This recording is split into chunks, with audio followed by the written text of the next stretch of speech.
WGN investigates violent crime in the suburbs. It's on the rise. Tonight, we identify several suburbs that have seen an explosion in shootings and murders. Some community leaders are willing to talk publicly about crime concerns, but in one suburb where residents are on edge, no comment is the only comment from police, the village manager, and the mayor.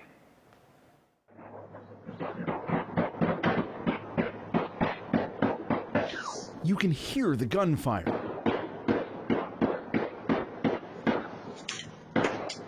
Long before you can see the shooters. 8 more seconds go by before it becomes clear. This is a rolling shootout between the occupants of 2 cars.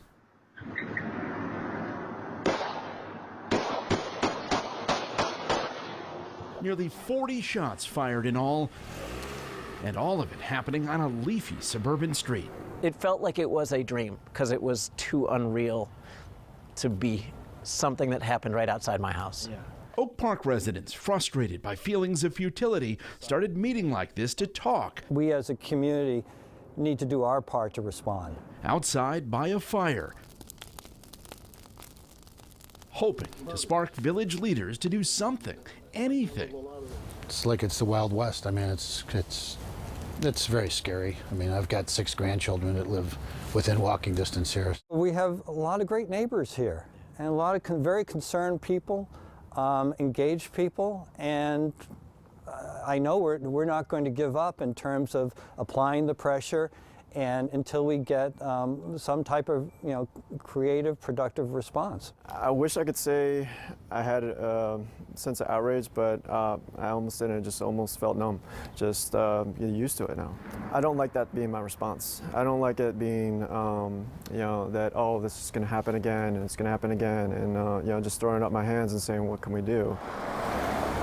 In 2019, 3 people were struck by gunfire in Oak Park. Last year, the number jumped to 11, and a couple was stabbed to death in their home in a double murder that remains unsolved.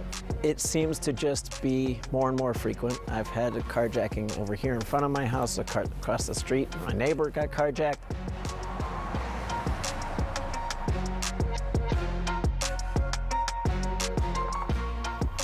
Oak Park is not alone. This map of carjackings from the sheriff's office shows how they too are bleeding into the suburbs. People that are breaking the law don't think about, oh, I'm in a suburb or I'm in a city. Leo Schmitz has a unique perspective on crime, having served as a commander in Chicago, director of the Illinois State Police, and now chief of police for the Cook County Sheriff. And what people should know from the city of Chicago, it's the same as the suburbs, is wherever there's a lot of narcotic sales, violence follows. Data analyzed by WGN Investigates found there have been 204 suburban homicides in Cook County this year.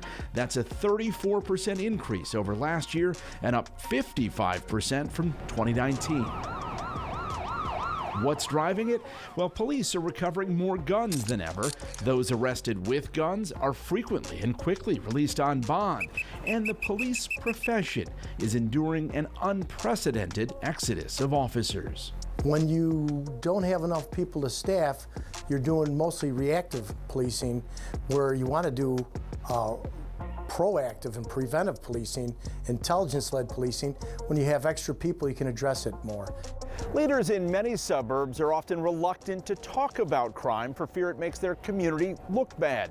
Here in Oak Park, when we requested an interview with police, a village spokesperson told us they would assess the value of appearing on camera. They then declined. Community safety is a priority. If there's no safety, then we don't have a community.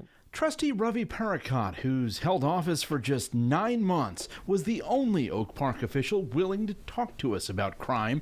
He said surveys show Oak Park police are depleted and demoralized. It was the lack of support both from elected officials as well as the community members for the police department in general. And now you say the department is down 10%? 10%. Wow. Many suburbs have seen a surge in violence in the last 2 years. Evanston has had 6 fatal shootings this year compared to 1 in 2019. In Cicero, it's 6 versus 2. South Holland, 8 gun murders, up from none 2 years ago.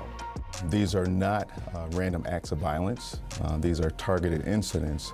South Holland's chief calls the crime increase frustrating and alarming. Here in the Cook County area, here in the South Suburban area, and Metro Chicago area, we definitely have a gun problem. I mean, that's just the facts. I believe that 90% of our homicides within the Chicagoland area are committed by way of a gun.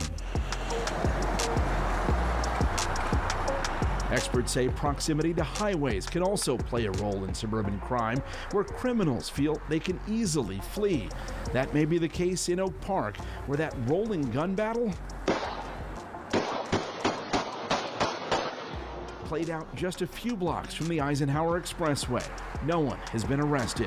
One more way, more suburbanites are left feeling victimized and vulnerable. I've been here 45 years. I raised my kids here. This used to be a quiet, sleepy corner of Oak Park where nothing ever happened.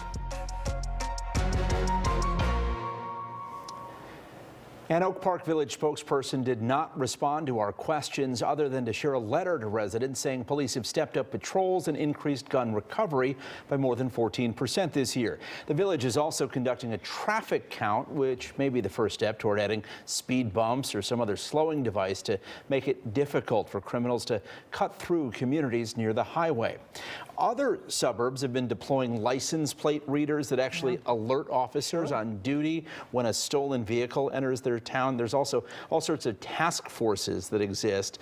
The criminals obviously don't respect a boundary, so police are having to work with all of their neighboring communities and the region to try to, find stolen cars, to go after carjacking crews, all of it. Those readers, though, are very expensive. I know that's part of a difficulty there. But I know a couple of suburbs that use those readers, and it is instant. A car comes in, and if it's on a stolen sheet, they get an alert. It's the price you pay. Very comprehensive. Thank you. No white Christmas for us, but it will be warm. Tom Skilling is tracking it all, his full forecast, less than 10 minutes away. Also ahead for us,